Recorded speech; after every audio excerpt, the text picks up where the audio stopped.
오늘은 신앙의 유산, 가정이라는 제목으로 은혜를 나누고자 합니다. 지난주에는 신앙의 유산, 가보에 대해서 얘기를 나눴죠. 보통 가보는 가정의 보물로서 대대로 유산처럼 내려주는 선물, 보물 같은 것인데요. 지난주에 예를 들었던 것처럼 누구는 종문서가 가보가 돼서 내려오기도 하는데, 하나님께서 우리에게 선물로 주신 문서가 있죠. 바로 성경입니다. 하나님의 말씀, 성경. 성경 말씀엔 우리가 하나님의 누구라고 기록되어 있냐면 자녀라고 기록되어 있습니다. 하나님은 우리를 종 삼지 않으셨고 자녀 삼으셨습니다. 그러기에 우리는 이 은혜가 감사하고, 우리 한번 살아가는 이 육신, 그러나 언젠가는 이 땅 가운데 묻히게 되는 이 육신, 그러나 영원한 삶을 우리에게 허락하시고 하나님 나라에서 함께 살아갈 수 있도록 우리를 품어주신 것이죠. 이것이 주님께서 우리에게 주신 가장 큰 선물입니다. 그렇다면 하나님은 이것을 어떻게 간수하기 원하실까? 대물림하기 원하시는 거죠. 갑오로 물려주시기 원하시는 거예요. 그렇다면 이 갑오를 어떻게 물려줘야 하는가? 누구에게, 어떻게, 그 시작점은 어디여야 되는가? 오늘은 이 부분을 좀 살펴보려고 합니다.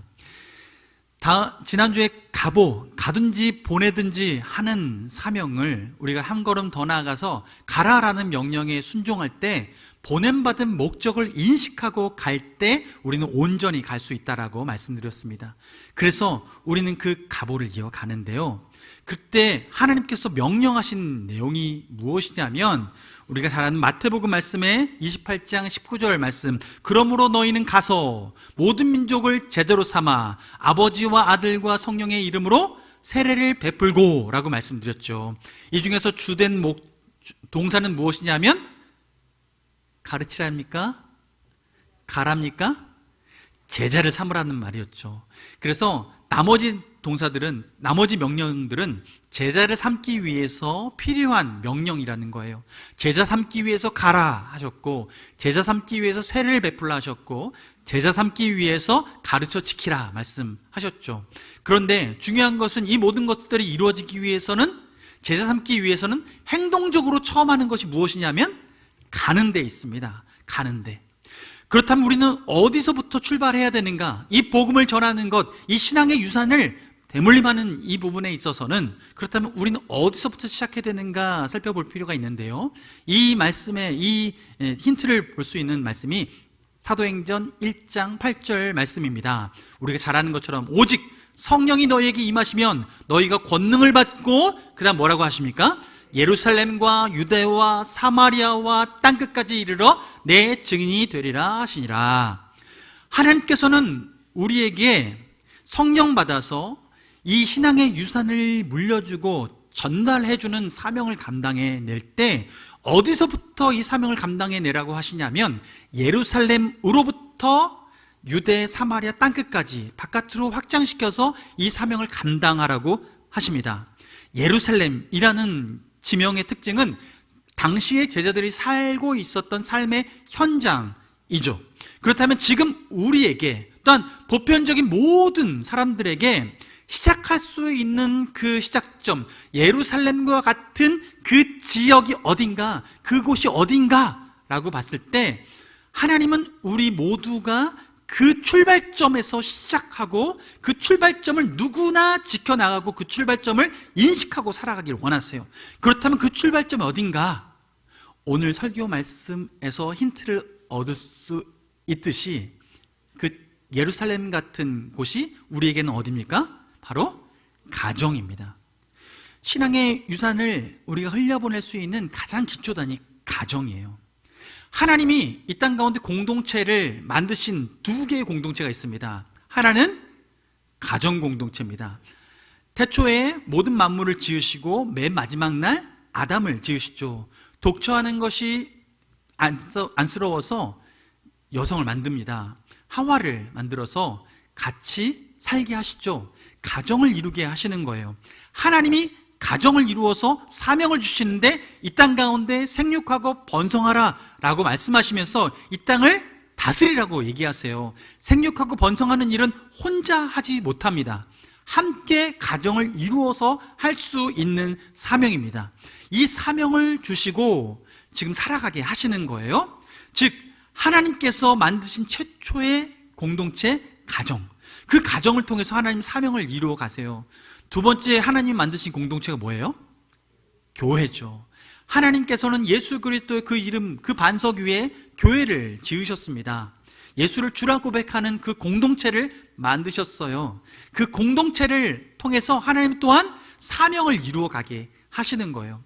그러니 하나님께서는 우리가 처음 갑옷처럼 여기면서 신앙을 물려줘야 될, 그 생명을 물려줘야 될 그 통로로 시작점을 어딜 삼기 원하시냐면 시간적으로 보나 무엇으로 보나 가장 먼저는 가정인 거죠. 하나님이 최초로 만든 공동체 가정. 이건요, 우리 어떤 사람도 예외가 있을 수 없습니다. 모든 사람은요, 이 땅에 태어나는 순간 가정에 소속되어 태어납니다. 혹시 이 중에서 동정녀에게 태어나신 분 계십니까? 예수님 이외로 없는 것 같은데요. 우리 모두는요, 태어난 순간 가정의 울타리 가운데 이 땅에 태어나요. 그러니 가정 공동체 가운데 살아가도록 모든 인간은 그렇게 하나님께서 디자인해 놓으신 거죠.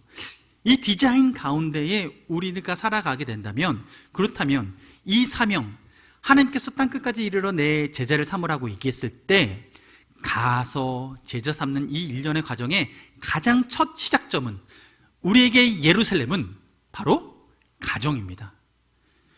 여러분의 가정이 예루살렘 되어준 줄로 믿습니다. 하나님은 우리를 그렇게 가정에서부터 이 사명을 감당해내고 사역들을 해나가라고 초청하고 계시는 거예요. 그래서 오늘 신명기 6장 6절로 7절 말씀을 보면 이렇게 말씀하세요. 오늘 내가 내게 명하는 이 말씀을, 이게 하나님께서 모세에게 전달하시는 말씀이거든요. 이 말씀을 너는 마음에 새기고, 그리고 그 다음에 뭐라고 합니까? 내 자녀에게 부지런히 가르치며 집에 앉았을 때든지 길 갈 때든지 누워있을 때든지 일어날 때든지 이 말씀을 강론할 것이며 라고 말합니다. 지금 모세와 그리고 부모된 자들에게 얘기하는 거예요. 너희들이 먼저 마음에 이 말씀을 새기고, 그리고 이 말씀을 자녀들에게 부지런히 가르치라는 것이죠. 부지런히. 왜냐하면 이 사명의 전달의 출발점은 가정이기 때문입니다. 그래서 지금 이 신명기의 말씀이 가정으로부터 이 신앙의 유산이 이어져 갈 수 있도록 하나님께서는 디자인하신 거예요. 그러면 지금 이렇게 명령하실 때 우리에게 무슨 유익이 있을까? 이 가정을 통해서 지금 이 계명을 지키도록 하라라고 말했을 때 무슨 유익이 있을까? 6장 3절 말씀을 보면 오늘 읽었던 본문 앞절 말씀입니다. 6장 3절 말씀 보면 이렇게 말씀합니다. 이스라엘아 듣고 삼가 그것을 행하라. 그리하면 네가 복을 받고 네 조상들의 하나님 여호와께서 네게 허락하신 같이 젖과 꿀이 흐르는 땅에서 네가 크게 번성하리라. 하나님께서 약속의 땅을 준비하시고 이 약속의 땅에 들어가서 번성케 되는 은혜를 허락하실 것이다 라고 약속하시는 거예요. 하나님께서 주신 말씀 가슴에 새기고 자녀들에게 유산처럼 물려주면 너희뿐만 아니라 너희 자손들도 그 땅 안에 들어가서 번성하게 된다는 거예요. 그것이 가나안 땅인 것이고요. 이것이 1차적으로 그렇지만 2차적으로 어떤 의미가 있냐면 하나님 나라를 상징합니다. 하나님 나라를 상징해요. 그래서 하나님의 계명을 잘 지키고 다른 자에게 하나님의 나라 가운데 거할 수 있는 자격을 주시고 자신뿐만 아니라 그의 자녀들에게도 함께 누리며 번성할 수 있는 은혜를 허락하신다는 거예요. 이게 왜 맞는가 하면 6장 5절 말씀 함께 보시겠어요? 오늘 읽었던 본문 말씀 중에서 6장 5절 말씀을 함께 읽어봅니다. 시작. 너는 마음을 다하고 뜻을 다하고 힘을 다하여 내 하나님 여호와를 사랑하라. 아멘. 하나님께서 지금 자녀들에게 너도 마음에 새기고 자녀들에게 이것을 부지런히 가르쳐라 라고 말씀하시는 그 내용의 내용물이 무엇이냐면 그게 5절 내용인 거예요. 5절 내용이 뭐예요? 하나님을 사랑하라는 거예요. 이 하나님을 사랑하는 것이 어떤 능력이 있기에 이 명령을 하실까? 여러분, 하나님을 사랑하는 자는 하나님께 구원을 받습니다. 그래서 예수 그리스도를 이 땅 가운데 보내신 목적은 보이지 않는 하나님, 그래서 사람들이 하나님이 존재도 믿지 않고 하나님에 대해서 호의적이지도 않고 보이지 않기에 나는 믿지 않는다라고 말하는 그들에게 보이게끔 이 땅에 오신 예수 그리스도를 통해서 하나님이 살아계시고 우리를 사랑한다라는 그 확증을 예수 그리스도의 탄생과 그리고 살아가시면서 베푸신 많은 기적과 또 결정적으로 우리를 위해서 죽으시고 피 흘리시고 그리고 부활하시는 이 일련의 과정을 통해서 우리를 얼마나 사랑하시는지를 하나님께서 확증해 보이신 거예요. 그래서 이것을 우리가 보고 하나님의 사랑을 받아들이고 그 하나님의 사랑에 반응해서 보이지 않던 하나님, 그래서 믿지 못했던 우리가 보여진 예수님의 사랑을 통해서 하나님의 사랑을 알고 하나님의 사랑을 받아들여서 하나님과 친밀하게 교제하는, 하나님이 먼저 우리를 사랑했으니 이제는 우리가 하나님을 사랑해서 이제는 하나님의 외사랑이 아니라 짝사랑이 아니라 이제는 온전한 사랑을 이루어서 하나님과 연합한 삶을 살아가도록, 그래서 하나님이 거하시는 그곳에 우리도 거하도록 그 은혜가 임하도록 우리가 살아가는 거죠. 하나님께서는 그 하나님을 사랑하는 능력이 우리에게 하나님 나라에 거할 수 있는 자녀가 되어지고 하나님 나라에 거할 수 있는 유일한 길임을 알려주시는 거예요. 그래서 하나님을 사랑하라, 그리고 너는 이 계명을 가슴에 새기고 너희 자녀들에게 대대로 물려주어라 라고 얘기하는 거죠. 여러분, 그래서 이 유산이 누구로부터 흘러가길 원하시는가 하면 가정으로부터 흘러가길 원하세요. 이 신앙의 유산이. 그런데 지금의 현대 사회를 보면 가정을 통해서 무엇인가 신앙이 전수되기는 참 어려운 시기를 살고 있는 것 같습니다. 현대인의 자녀를 보면요, 아침에 일어나면 얼른 눈 뜨고 가방 메고 아이들은 학교 등교해요. 아침에 등교할 때도요, 여유가 있지 않아요. 최대한 이불 속에 깊이 숨어 있다가 거의 마지노선이 돼서 학교 지각할까 말까 하는 그 시각에 일어나가지고 어머니의 큰 잔소리를 듣고 화를 한 바가지 먹고 나서야 비로소 집 문을 나가죠. 그렇게 가서 학교 가서 오전, 오후를 보내고 하교를 합니다.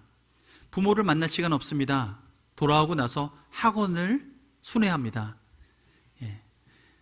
피아노 학원, 미술 학원, 그리고 여러 가지 영어 학원, 수학 학원, 여러 가지 학원을 쭉 돌면서요, 부모님보다 더 늦게 퇴근합니다.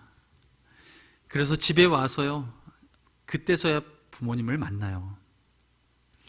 뭔가 교제하고 교류할 수 있는 시간이 확보돼야 되는데 물리적으로 이 시간이 확보되지 않아요.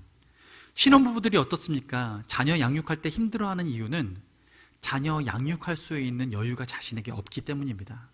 왜냐하면 맞벌이로 일해야 겨우 살아낼 수 있는 시대를 살고 있기 때문에 그래요.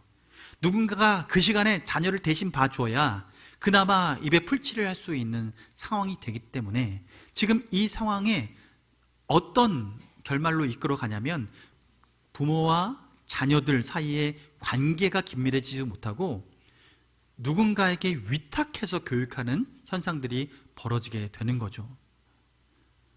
여러분의 자녀들은 안녕하십니까? 잘 계십니까? 네. 학원 몇 개 다니십니까? 네.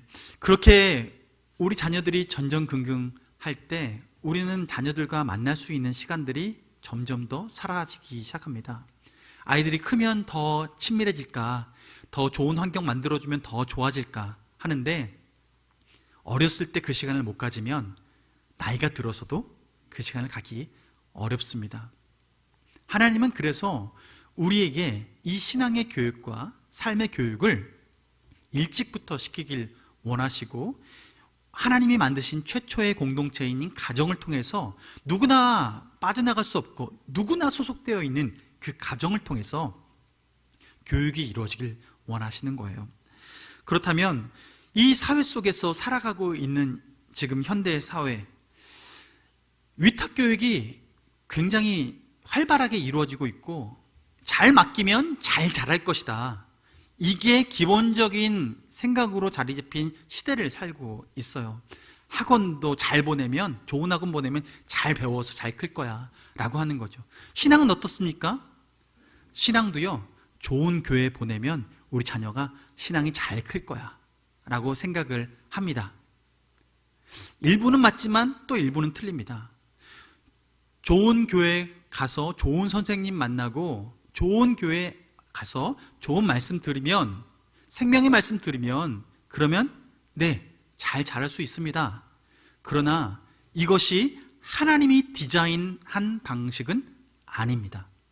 하나님이 디자인한 방식은, 이것은 부수적인 것이고 세상의 학교 교육을 모델 삼아서 교회가 받아들여서 만든 구조이고, 지금 현대 사회에서 어쩔 수 없으니 최선의 방식으로 취한 게 이러한 방식이고, 하나님께서 원래 디자인한 방식은 가정을 통해서 양육해 나가는 것이죠.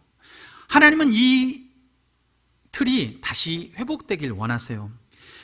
결론적으로 성경적인 방법으로 나가는 게 하나님 바라시는 것인데, 우리는 어떻게 회복해야 될 것인가? 그것이 바로 가정을 통해서 이 교육이 회복되어야 된다는 거예요. 여러분, 일주일 동안 우리 자녀들이 신앙교육 받을 수 있는 시간이 몇 시간일까요? 월, 화, 수, 목, 금, 토, 주일 이렇게 하는데, 우리 자녀들은 신앙으로 전수받고 교육받는 시간으로 따지면 몇 시간 정도 자녀들은 신앙의 이야기를 들을 수 있을까요? 주일날 학원 안 보내는 부모 밑에서 자라는 아이들은 적어도 주일날 교회 와서 1시간 예배에 참여하면 잘했다, 충성된 종아 하면서 칭찬받은 신앙생활을 하는 것, 이게 지금 현대의 신앙교육의 현 주소입니다. 그렇다면 일상 가운데 월, 화, 수, 목, 금, 토, 이 시간 동안은 누가 책임져야 하는가? 가정이라는 것이죠. 제가 이 말씀을 준비하는 이유는요, 7월, 8월이 지금 교회 학교의 큰 사역을 감당하는 시기입니다. 교회 학교, 유치부, 아동부, 청소년부, 청년부 모든 전력을 다해서 여름에 추수하는 시기를 보내고 있어요. 우리의 신앙을 잘 전수하는 시간을 보내고 있는데요. 그런데 교회는 이렇게 최선을 다하는데 가정은 어떻게 해야 하는가라는 거죠. 하나님은 이 가정이 잘 엔진이 다시 돌아가길 원하세요. 이 가정에, 지금 심장이 죽어있는 가정에 심폐소생술을 해서 다시 심장이 뛰기를 원하시는 거예요. 하나님은 그렇게 다시 회복하여서 가정이 주님의 신앙을 이어갈 수 있도록 하는 그런 요소로 쓰임받기를 원하시는 거죠. 성경을 보십시오. 가정교육이 얼마나 중요하냐면, 모세가 하나님께 쓰임받기 위해서 택함 받았는데 모세가 태어나는 그 순간 상황이 여의치 않았습니다. 이스라엘 백성 중에서 남자아이들은 죽어나가는 시간이었어요. 부모가 모세를 사랑해서 잘 숨겨뒀습니다. 그러나 아이가 조금 커지고 울음소리도 우렁차지기 시작하면서 더 이상 숨겨둘 수가 없었어요. 그래서 결정한 것이 갈대상자에 담아서 물에 띄워서 보내는 거죠. 결국 감사하게도 그가 애굽 왕 공주의 손에 안기게 됩니다. 왕궁 안에서 살아나기 시작하는 거죠. 그런데 여기서 중요한 것은 하나님께서 그에게 왕궁의 법도와 좋은 교육을 받는 것이 중요하기에 그 자리에 보낸 것이었다면 그것만으로 충분했을 것입니다. 그런데 하나님은 모세 옆에 누굴 붙이셨냐면 모세의 생모를 붙이셨죠. 모세의 생모를 옆에 붙여서 보모 역할을 할 수 있도록 하셨어요. 하나님의 섭리 가운데 그가 그렇게 보모를 엄마인 줄 모르고 자라나다가 그렇게 그가 혈통이 예루살렘 유대인인 줄 알고 성장하기 시작하는 거죠. 유대의 신앙을 배워나가는 거예요. 하나님 신앙을 알아가는 거예요. 이게 어떻게 표출이 됐냐면 그가 40세가 되어서 내가 무엇인가 할 수 있을 것이다 생각했을 때 같은 동족인 이스라엘 백성이 싸우는 것을 보고 만류하다가 결국엔 살인을 저지르는 실수를 범하지 않습니까? 그런데 이것이 동족을 바라보면서 그를 돕기 위해서 행한 일인데, 동족을 돕기 위해서 한 이 일 가운데 살인이 벌어질 때 결국은 이때 동족을 알아보고 도와야겠다라는 생각을 어떻게 하게 됐을까? 그것은 부모의 교육을 통해서, 특별히 어머니의 교육을 통해서 그는 깨달아 알고 나의 혈통을 알게 된 거죠. 그러니 그 믿음을 통해서, 그 신앙을 통해서 정체성이 생기기 시작하는 거예요. 왕궁의 정체성보다 어머니로부터 받은 그 정체성이 더 확고해지게 된 거죠. 결국 그가 하나님 앞에 궁극적으로 하나님의 사람으로 쓰임받을 수 있었던 것은 그가 왕궁에서 잘 자라났기 때문이 아니라 그 왕궁 안에서 부모의 신앙교육을 잘 배웠기 때문입니다. 그래서 결국 하나님께 쓰임받는 종이 되었죠. 신약을 보십시오. 바울이 디모데를 향해서 이런 칭찬을 한 적이 있습니다. 디모데후서 1장 5절 말씀을 보면 이렇게 말씀해요. 이는 내 속에 거짓이 없는 믿음이 있음을 생각함이라. 지금 디모데를 보고 야, 너 네 안에 참 신실한 믿음이 있구나 라고 칭찬을 하는데요, 왜 그런가 봤더니 이 믿음은 먼저 내 외조모 로이스와 내 어머니 유리게 속에 있더니 내 속에도 있는 줄을 확신하노라. 지금 디모데의 지금 보이는 신실한 믿음이 도대체 어떻게 생겨진 건가 궁금해서 족보를 살펴봤더니 외할머니로부터 시작한, 그리고 그 외할머니의 신앙이 어머니에게로 이어지고, 그리고 그 어머니로부터 디모데에게 이 신앙이 잘 이어져 왔기 때문에 지금 디모데가 견고하게 신앙이 서 있구나, 이것을 알게 되었고, 그리고 이것을 지금 선포하는 거죠. 독일의 부모 교육을 하는 그리고 프랑크 가슐러라는 사람이 있는데요, 이 사람이요 얘기합니다. 일생 동안 교육을 통해서 배우는 건 5% 정도밖에 안 된대요. 근데 나머지 95%는 가정과 사회 생활 가운데 사람과 상호작용을 하면서 배운다라고 합니다. 그만큼 우리가 배워나갈 때, 성장해 나가면서 우리 인격과 우리 삶에 영향을 주는 사람들은 많은 교사들보다 가장 1순위는 부모라는 거예요. 그 가정 안에서 이 모든 것들을 먼저 배우고 시작한다라는 것이죠. 그런 것 같습니까? 저도 제 자녀들 보면 저를 많이 보고 자라는 것 같아요. 그런데 제가 자녀들에게 제 얼굴을 잘 못 보여줬어요. 현대인과 똑같은 삶을 살았어요. 제가 전임 사역 시작하면서 아침에 새벽볼 보고 새벽 예배 나가면 그때부터 교회에 계속 있으면서 저녁별 보고 퇴근해서 집에 들어오고, 이것을 매일 반복하며 살았습니다. 어느 날 첫째 아들이요, 어렸을 때 저를 알아보지 못하고 울었습니다. 웬 아저씨가 집에 찾아왔나 싶어서요, 저를 보고 우는 아이를 보고 마음이 아팠습니다. 여러분, 우리는 자녀들과 그렇게 긴밀한 관계를 맺지 못하고 살아갈 때가 있어요. 영향력을 줘야 될 그때에 영향력을 주지 못하고 살아갈 때가 있다라는 거죠. 그 상호작용을 통해서 배워야 되는 그 시기인데, 그런데 오늘 본문에서는 하나님께서 그 상호작용을 통해서 배워나가는 그 기본 요소가 어디 있는지를 얘기합니다. 오늘 본문 7절 말씀을 다시 한번 읽어보면요, 7절 말씀을 함께 읽습니다. 시작. 내 자녀에게 부지런히 가르치며 집에 앉았을 때이든지 길을 갈 때이든지 누워있을 때이든지 일어날 때이든지 이 말씀을 당론할 것이며. 아멘. 자녀들을 양육하고 교제하고 이렇게 관계성을 맺어갈 때 지금 언제를 얘기하냐면, 지금 보면 집에 앉아있을 때든지 라고 얘기해요. 집에 앉아있을 때. 이때는 언제일까요? 네. 오륜교회 지금 현재 담임 목사님인 주경훈 목사님이 자녀 교육을 할 때, 지금 자녀 교육할 때 이 말씀 구절을 놓고 이 때를 구분하는데요, 특별히 집에 앉아 있을 때를 이렇게 구분하시더라고요. 밥상머리, 밥상머리 교육이 이루어지는 곳이다는 거예요. 앉아서 부모들과 함께 식사 교제를 하면서 그곳에서 하나님께서 공급해 주시는 그 공급에 대한 감사를 배우고, 그리고 부모와 교제하는 시간들을 통해서 하나님을 경외하고 부모를 공경하는 그것들을 배워나가는 밥상머리 교육이 이루어지는 곳이라고 얘기를 하세요. 길을 갈 때든지 이때는요, 길머리 교육이라고 해서 일상 가운데 함께 지내면서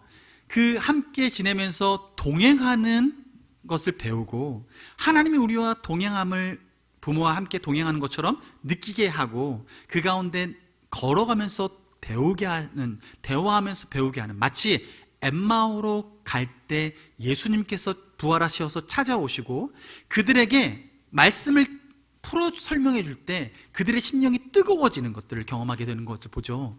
그것처럼 함께 동행하면서 그들의 삶에 궁금증이 있는 것들을 수시로 풀어주면서 그들의 삶과 동행해주는 삶을 통해서 배워나가는 거예요.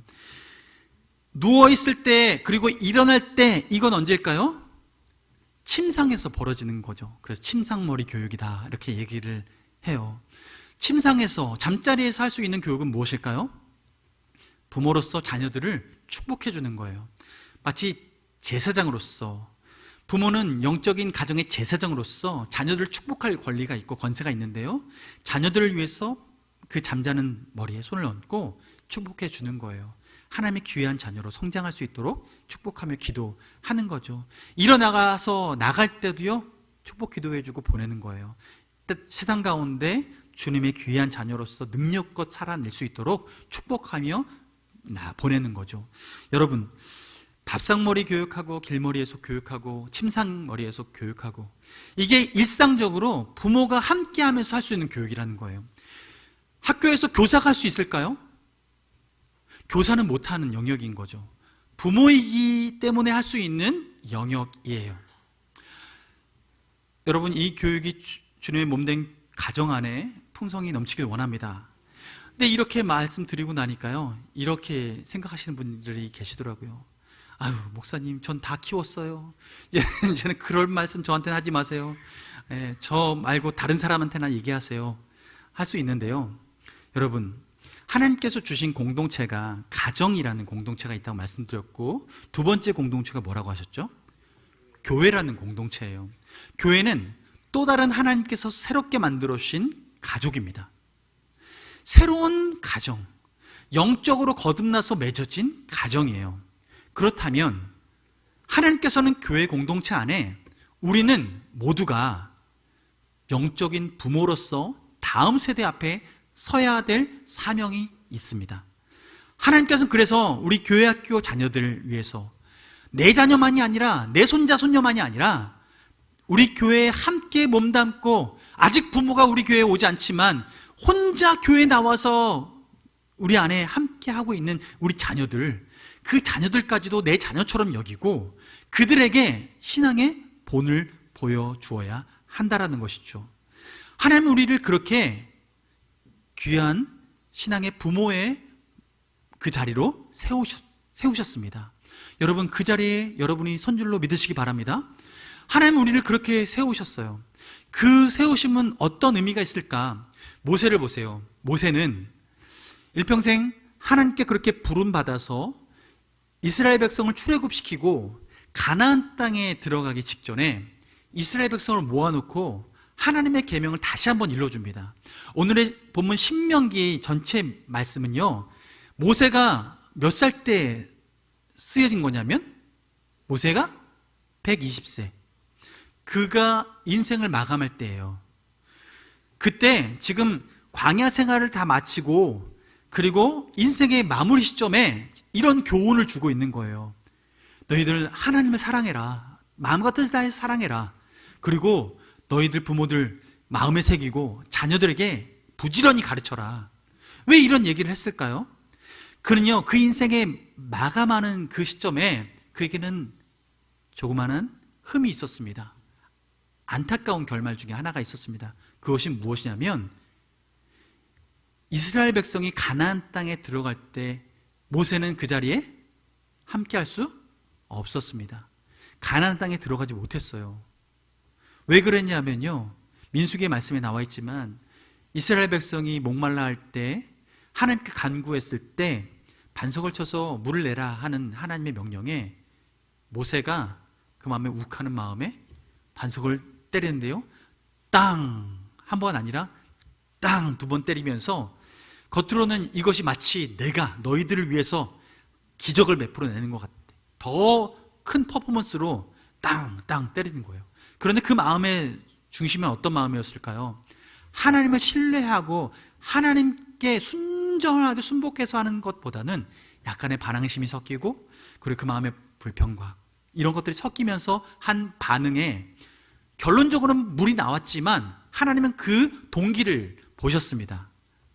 결국엔 하나님께서요 얘기하셨어요. 너 지금까지 백성들을 이끌어 왔지만 결국에는 가나안 땅에는 들어가지 못할 거야, 이렇게 약속해요. 모세가 이 얘기를 듣고 어떤 생각이 들었을까요? 취소하고 싶겠죠. 반석을 다시 묶어가지고 본드 칠해가지고 다시 시작했으면 좋겠다, 이 마음을 가졌을 거예요. 그런데 이것이 번복이 되지 않습니다. 모세가 하나님께 다시 한번 간구할 때가 있었어요. 이 문제를 놓고 저 들어가면 안 되나요? 안 되나요? 그랬더니 안 돼, 이렇게 대답하셨어요. 2번째 대답 가운데 다시는 이 얘기를 하지 말아라 라고 쐐기를 박으셨습니다. 결국 모세는 그 자리에 못 들어가요. 신명기의 말씀은요 어떻게 마무리되어지냐면요, 모세가 이렇게 자녀들과 후대에 이렇게 명령을 하고 주의 말씀을 잘 지키라, 하나님을 사랑하라, 그래서 약속된 땅을 취하라 라고 얘기했을 때, 그곳에 번성하게 될 것이다 라고 얘기했을 때, 문제는 그가 그곳에 들어가지 못한 거예요. 이스라엘 백성은 이 말을 한 사람이 결국에는 그 땅에 들어가지 못하게 된 이 결론을 보고 어떤 생각을 했을까요? 이스라엘 백성들은 모세의 뒷모습을 보았을 것입니다. 그의 마지막에 그 뒷모습 보았을 거예요. 어찌 보면 흠 있는 모습 같습니다. 사람들에게 숨기고 싶은 이야기 있을 수 있어요. 그런데 그는 여전히 120세에도 성경에는 기력이 승하다고 했어요. 기력이 좋다고 했어요. 눈도 맑다고 했어요. 저는 노안인데 눈도 밝아서 잘 볼 수 있고 건강한 그런 몸이었음에도 불구하고 하나님이 그 땅에 들어가지 못하도록 그 일생을 마감 지으셨어요. 그 마감에 하나님은 메시지를 심어주신 거예요. 그 메시지는 이 약속의 말씀이 그 후대에게 얼마나 분명한 사건인지를 가르쳐 주시는 거죠. 이 말씀을 지킬 때와 지키지 않을 때에 우리의 삶이 하나님 앞에 어떻게 펼쳐질 것인지를 보여주는 거예요. 하나님을 사랑하면 가나안 땅에 들어가겠지만 하나님을 사랑하지 못하면 결국에는 가나안 땅에 입성하지 못하게 되는 거죠. 모세는 그 자신의 삶을 교보제로 드렸습니다. 하나님은 그 인생을 그렇게 교보제로 사용했어요.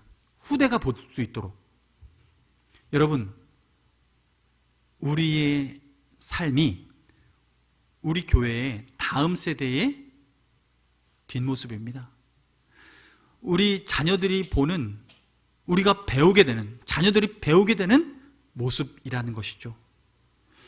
때로는 우리가 흠이 있어서 무슨 모습을 보여줄까 가리우고 싶고 관계하고 싶지 않고 좋은 모습만 보여주고 싶은 마음이 있을 때라도 하나님은요 그 모든 모습을, 우리의 삶을 그대로 통째로 교훈으로 삼아 주시는 거예요. 그렇다면 여러분, 우리가 자녀가 없어서 저는 이 말씀이 해당되지 않습니다, 저는 아이들 다 키웠습니다, 거기서 끝나는 것이 아니라 우리 모두는 가정에서 태어나서 우리가 평생 살아오고 하나님께서 맺어주신 이 2번째 가정, 교회라는 공동체 안에서 먼저 신앙생활을 한 신앙의 부모로서 신앙의 다음 세대를 믿음으로 양육해 나가는 것, 그것이 우리의 사명이 되어야 될 줄로 믿습니다. 하나님 우리에게 그렇게 초청하신 거예요. 여러분, 나무가 가을이 되고 겨울을 맞이할 때 어떤 현상이 벌어진지 아십니까? 푸른 잎이요, 마르고요, 잎이 떨어집니다. 왜 그 잎을 떨구느냐? 겨울 동안 낙엽에서 물이 막 나와서 동사하지 않도록 낙엽을 일부러 마르게 해서 끊어내고 결국 그 몸을 건강하게 겨울을 나게 하기 위해서 낙엽을 딱 떨어뜨려요. 낙엽은 땅에 떨어집니다. 그리고 그 나무의 뿌리가 겨울에 상하지 않도록 잘 덮어줍니다. 심지어 그 후에 낙엽은 봄이 되어서 거름이 되어지고 나무가 잘 자라도록 자양분이 되어줍니다. 여러분, 우리는 이 땅 가운데 낙엽 같은 인생을 살게 될 것입니다. 이 땅에 한번 태어난 우리 모두는 누군가에게 뒷모습이 되어주고 결국 이 땅 가운데 우리의 생을 마무리할 때 다음 세대에 좋은 자양분이 되어주는 것, 그들을 보호해주는 것, 그것이 우리의 사명이 되는 것이죠. 여러분, 그 사명에 함께 동참하며 나가길 원합니다. 7월, 8월 한 두 달간은 여러분 기도하십시오. 우리 자녀들을 위해서, 교회 학교를 위해서. 그래서 우리의 신앙의 유산이 우리 가정으로 또한 교회의 다음 세대로 잘 흘러가서 다음 세대가 더 든든히 세워지고 우리가 천국에서 서로를 만나보면서 기뻐하는 것처럼 우리 자녀들도 그 자리에 함께 만나서 기뻐하는, 그래서 그 자리에서 번성하며 함께 복을 누리는 그 은혜를 우리 모두가 누리기를 주님의 이름으로 축원합니다.